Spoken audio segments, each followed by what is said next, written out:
At 66, after 44 years of marriage, Ruth Coleman Fletcher stood on the granite steps of a Philadelphia courthouse with 2 leather suitcases at her feet. Her husband, Gerald Fletcher, had taken the house in Chestnut Hill, the joint accounts, the retirement investments, and the summer cottage at the shore. He had signed his name on every line the court asked of him and walked away, believing he had taken everything that mattered. But there was one thing Gerald had never troubled himself to learn about. An old locked studio in Lancaster County that had belonged to Ruth's grandmother for almost 60 years. And what lay behind that door would outweigh everything Gerald carried off with his name on it. If this story reaches something inside you, stay with us until the very end of the video and don't forget to subscribe to the channel so you do not miss the next stories worth hearing.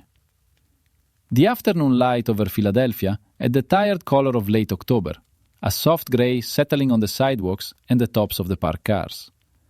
Ruth walked down the courthouse steps slowly, one hand on the iron railing, the other gripping the canvas handle of a small tool bag that held her grandmother's engraved diamond cutter, a pair of glass pliers, and a lead knife she had not used in almost 40 years.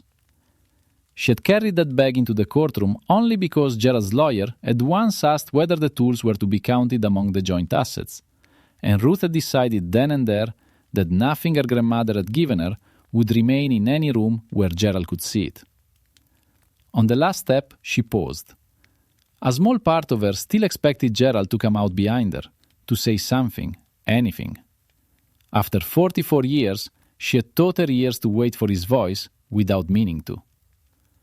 But the double doors of the courthouse opened and closed for other people, strangers with their own files and their own worries, and no familiar footsteps came down behind her. She picked up her suitcases and walked to the taxi stand. At 30th Street Station, she bought a ticket to Lancaster on the regional line. The train pulled out at 4:30. Outside the window, the city thinned into rail yards, then into broad fields stripped of corn for the season, then into the long rolling land of Chester County, where the farms began to look older, their silos leaning slightly, their barns patched with tin. Ruth rested her forehead lightly against the cold glass and watched without watching. When the conductor called Lancaster, she took her suitcases down carefully. The station there was smaller, quieter, and the air held a different smell. Cut hay, wood smoke, the faint sharpness of horses from the farms past the eastern edge of town. She waited at the curb for the local bus that would take her as far as the village of Willow Bend.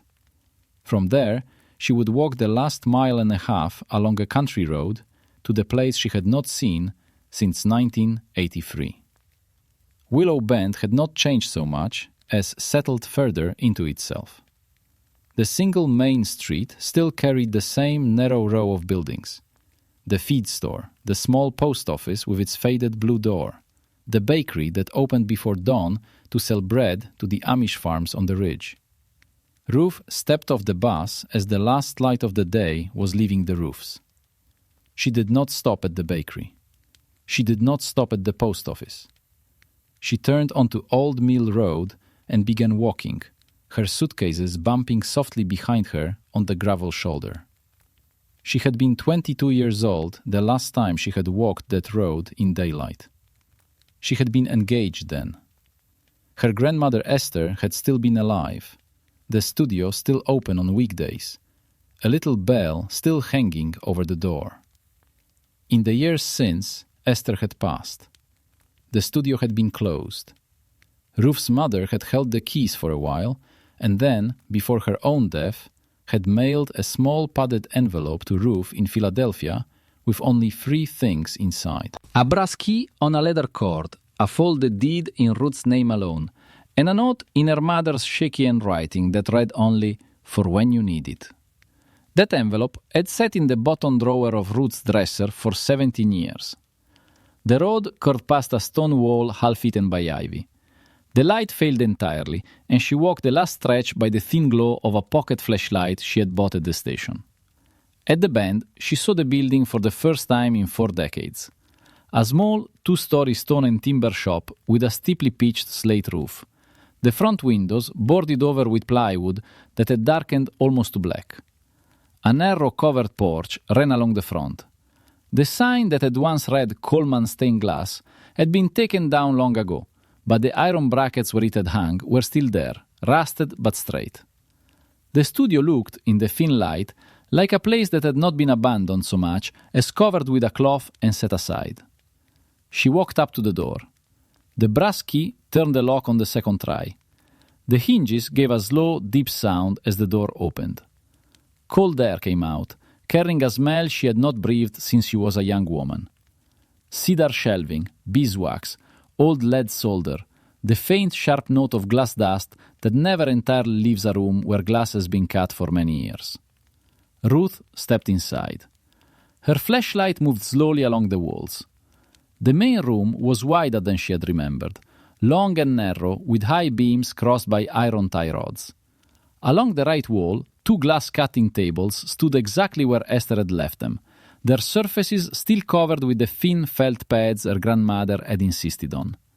Above them, the tall wooden racks rose almost to the ceiling, each vertical slot holding sheets of colored glass upright like the pages of an enormous book. Deep Christmas reds, ochres, the rare blues that her grandmother had always bought from a German supplier in Chicago. Pale, opalescent whites that held within them a faint swirl like morning mist. The dust on everything was thick but even. Nothing had been knocked over. No animal had made its way in. The slate roof and the stone walls had held.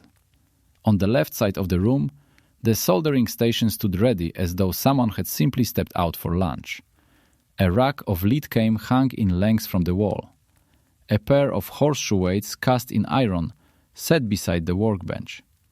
3 old pattern templates drawn on heavy butcher paper had been tacked to the corkboard behind the workbench, their edges yellowed, the pencil lines still legible. One was a clearly drawn set of arched windows, labeled in Esther's round block letters. St. Anselm, Erie, Pennsylvania. Another was a rose window design for a small chapel in Maine. The third was simply a band of repeating vines, prepared as a border piece and never completed. Ruth did not touch any of them.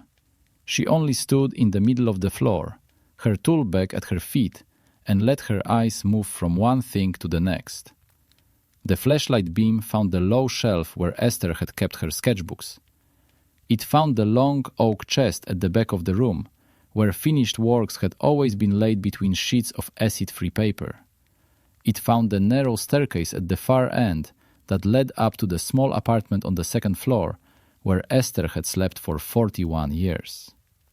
She climbed it step by careful step and set her suitcases down on the wooden landing at the top. The apartment held a kitchen with a wood stove, a narrow bedroom, a bathroom with a clawfoot tub, and a single window that looked north toward the hills. Esther's bed had been stripped. The kettle still sat on the cold stove. A faded quilt folded on the chair by the window had been her mother's. Ruth sat on the edge of the bed with her coat still on and did not cry. She had not cried at the courthouse. She had not cried on the train. She had not cried on the dark road.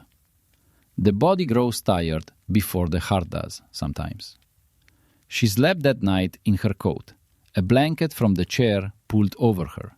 The sound of the wind moving through the slate tiles above her head, a sound she had not heard in more than 40 years. She woke before the sun. The stove took her an hour to remember. She found kindling in a tin by the back door, split cedar in the small lean-to outside, and matches in the drawer beneath the kettle. The fire caught at last, and the kitchen began to warm. She boiled water, rinsed out an old cup, and carried it downstairs in both hands. In daylight, the studio was different. Light came in through a long row of small clear-story windows up near the ceiling. The glass in those windows was plain, clear, old, slightly warped in the way very old glass becomes, but it let in a steady northern light that spread across the room without shadow. It was the light a stained glass artist needs in order to see her colors honestly. Her grandmother had chosen this building almost entirely because of it. Ruth set her cup down on the cutting table. She took her grandmother's brass-engraved diamond cutter out of her tool bag and laid it beside the cup. Then she walked to the oak chest at the back of the room. The lid opened without resistance. Inside, arranged in careful layers between sheets of tissue, were finished panels. She did not count them that morning. She only looked. A small triptych of a wheat field in 3 seasons, signed in the lower corner with Esther's looping sea. A window panel showing a heron lifting from water, the lid work so delicate that the bird almost seemed to be in flight. A rose window about 4 feet across with 8 petals, each a different shade of pink glass, running from pale cream at the center to a deep wine red at the outer edge. Commissioned pieces. Finished pieces. Pieces her grandmother had never delivered. Beneath them, at the bottom of the chest, lay a single leather-bound book. On its cover, pressed into the leather, was a name. Coleman Stained Glass Studio. Ledger, 1952 to 1993. Ruth sat down on the floor with the ledger on her knees and read. She read slowly, page by page, through commissions for small Presbyterian churches in western Pennsylvania, for a synagogue in Harrisburg, for a private chapel in Baltimore, for a historical society in Vermont. She read through long correspondence sewn into the back of the book.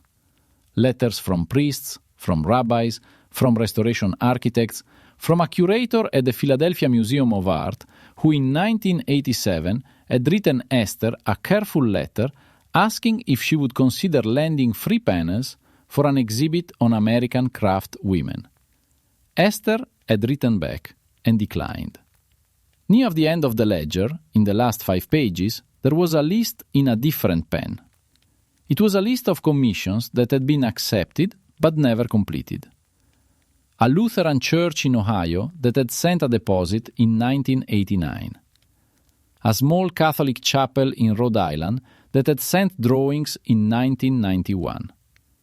A family estate in Connecticut that had wanted a memorial window for a grandfather. Beside each entry were the words, held. Return deposit if not completed by heir. Ruth closed the book. For a long time she did not move. Outside, a tractor passed on the road. She heard it without turning her head. The first week, Ruth did very little. She cleaned, she swept the floor, she washed the windows with vinegar and newspaper, the way her grandmother had taught her. She took down the old curtains from the apartment upstairs and washed them in the deep porcelain sink and hung them on a line behind the building.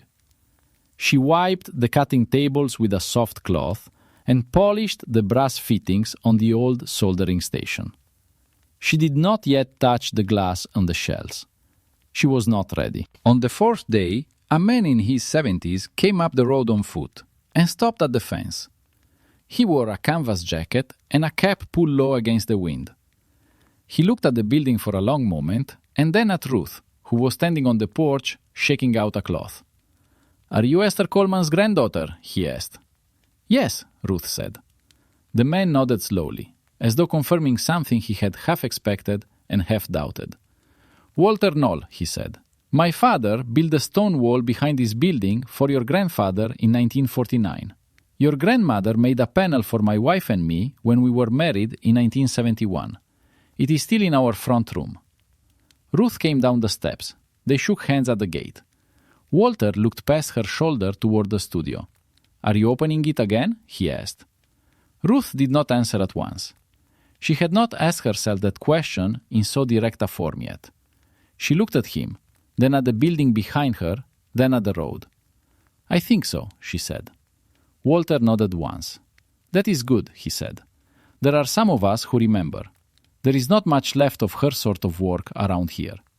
He lifted his cap briefly, turned, and walked on. That afternoon, she opened the tall wooden racks along the right wall for the first time. She pulled out the top sheet of glass from the first rack, careful to keep it vertical, and carried it to the cutting table. It was a deep cobalt blue, slightly iridescent on one side, the kind of glass her grandmother had used only in skies. Ruth set it down on the felt pad and simply looked at it for a while. The color in the northern light was exactly what she remembered. Her hands, she noticed, were steadier on the edge of that sheet than they had been in the courtroom. The first commission returned to her by accident. In the second week, she drove an old pickup truck that Walter's son had lent her down to the post office in Willow Bend to pick up a forwarded package. The postmaster, a thin woman with glasses on a chain, looked at the name on the slip and looked up again. "Coleman," she said, half to herself. "We still get letters sometimes addressed to Coleman Stained Glass Studio. I keep them in a box in back. Would you like them?" Ruth said yes. The postmaster came back with a cardboard shoebox. Inside were 26 pieces of mail, most of them sent over the past 15 years, none of them ever forwarded because no forwarding address had been left. Parish newsletters, a Christmas card from a church in Erie, 2 or 3 inquiries from restoration firms, and, at the very bottom, a letter postmarked only 14 months earlier from the rector of the small Lutheran church in Ohio, whose name Ruth had seen in the unfinished commissions list. She read it that night at the kitchen table upstairs. The rector, a Reverend Daniel Holstrom, had written in the careful, slow sentences of a man who did not want to ask for more than he had a right to. The congregation, he said, understood that Esther Coleman had passed and that her studio had closed.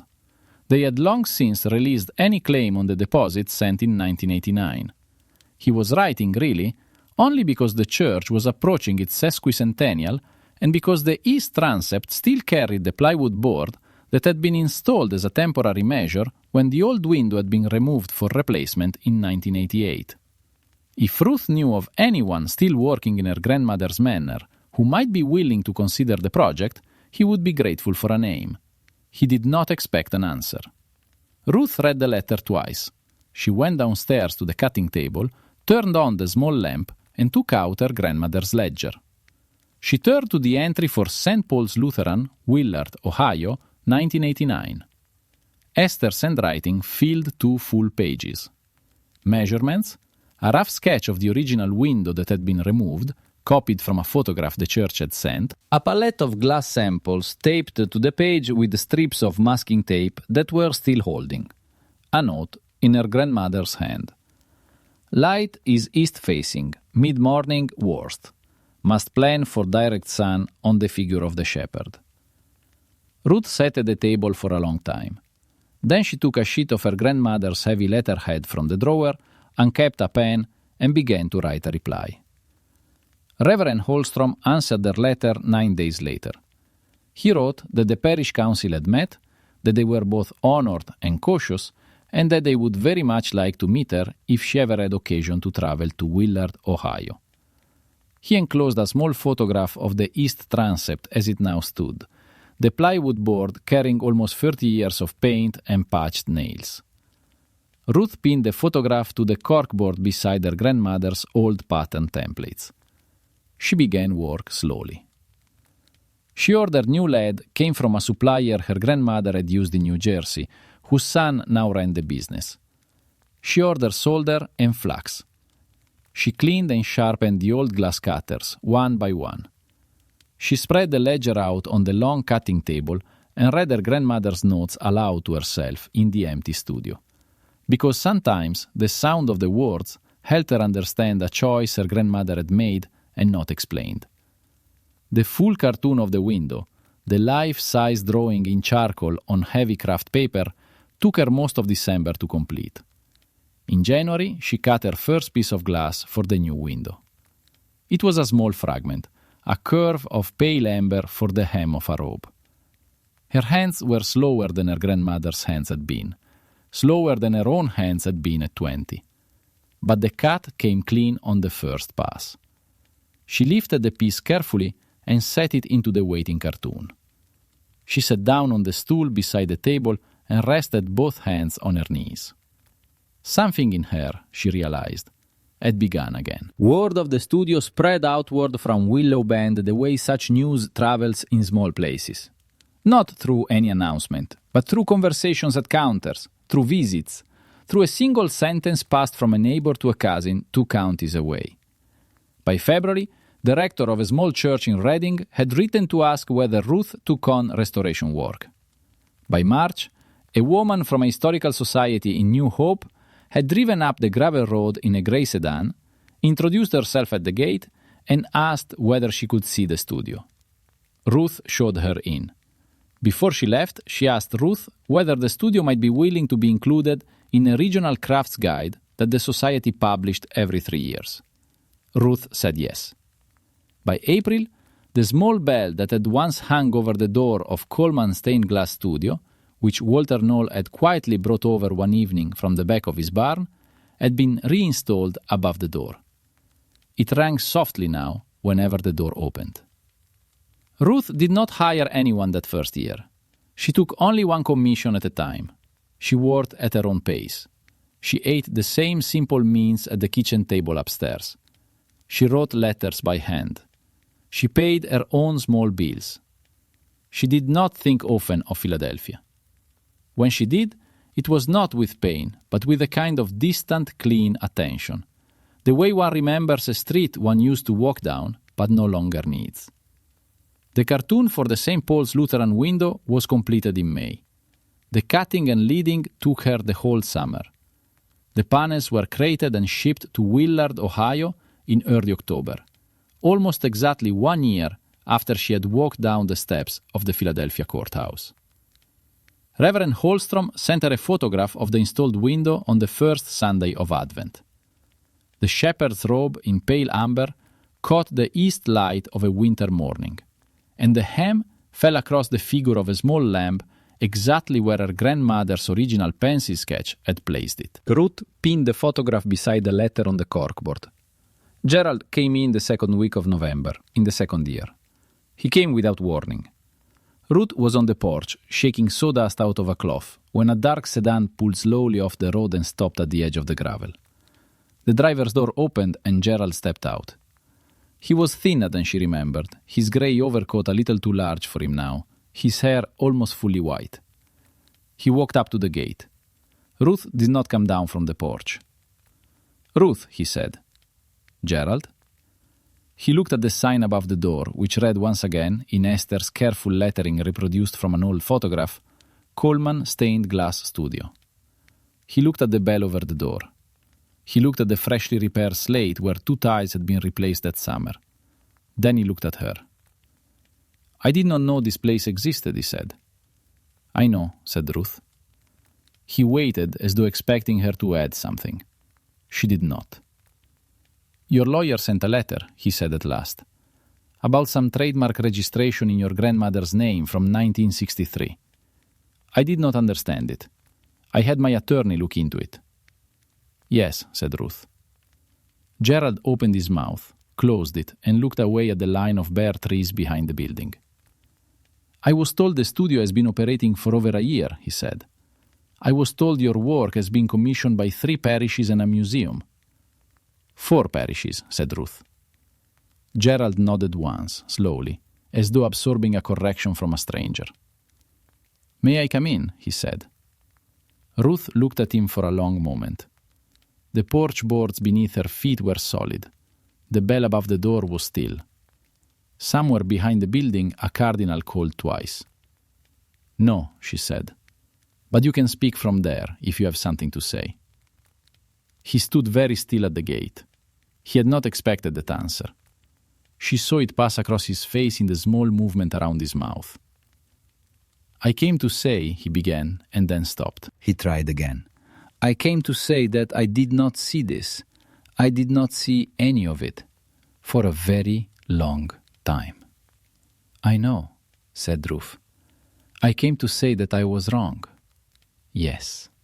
Gerald looked down at the gravel for a moment. When he looked up again, his eyes were not hard. They were only tired. "Is there anything that can be said," he asked, "that would change what is here now?" Ruth did not answer quickly. She looked past him, at the road she had walked down with her suitcases 2 autumns earlier. She looked at the sky, which carried the first hint of winter in its color. "No, Gerald," she said gently. "There isn't." He nodded. It was a small nod, without argument, without request, without plea. "I understand," he said. "I don't think you do," said Ruth. "But that is not something I need from you anymore." He took that the way he had to take it. He did not step forward. He did not step back. He only stood for a moment longer, looking at the studio, as though looking at a country he had never quite bothered to visit. And then he turned and walked slowly back to the car. The sedan backed down the gravel and disappeared around the curve. That winter was long. The snow came early and heavily, and the road from Willow Bend was closed for 4 days in January, which Ruth used to draw the cartoon for a small chapel commission in Maine. Walter Knoll came up twice to check on her stove. A young woman from the local community college wrote to ask whether she could observe the studio for a school paper. Ruth said yes and made her a cup of tea. In the spring, a restoration firm from Philadelphia wrote to inquire whether Ruth would consider joining a panel of consultants on a church window project in Germantown. She declined politely. There was a shape to her life now, and that shape did not run in that direction. On a mild evening in April, Ruth carried a small folding chair out to the porch and sat watching the light fall across the hills to the west. The studio door was open behind her. On the cutting table inside, laid out in quiet order, were the pieces of a new rose window she had cut that afternoon. She thought of her grandmother, who had chosen this building for its northern light. She thought of her mother, who had kept the envelope for all those years. She thought of the road she had walked in the dark the night she had first come back, and of how far along that road she had walked since, without ever once turning around. Gerald had taken the house. He had taken the accounts. He had taken the summer cottage and the retirement investments and the polished furniture she had kept for 40 years. He had signed his name on every line and believed in signing that he had carried off her life. He had not. Her life had been waiting here, in a stone and timber building at the end of an unpaved road, behind a door to which only she had the key. If you have stayed with this story all the way to the end, thank you for giving your time to a journey that was slow, but honest. Sometimes what is taken from us most loudly is not what was most ours to begin with. And sometimes the thing that is truly ours is the thing no one else ever bothered to notice. The small key in a drawer, the name on an old deed, the craft passed down by a hand that understood more than it ever said. If this story reached something in you, leave a small sign. A like, a comment, a share with someone who is standing at the beginning of their own long road. And if you would like to hear more stories like this, stay a little longer with us. There are more still to come.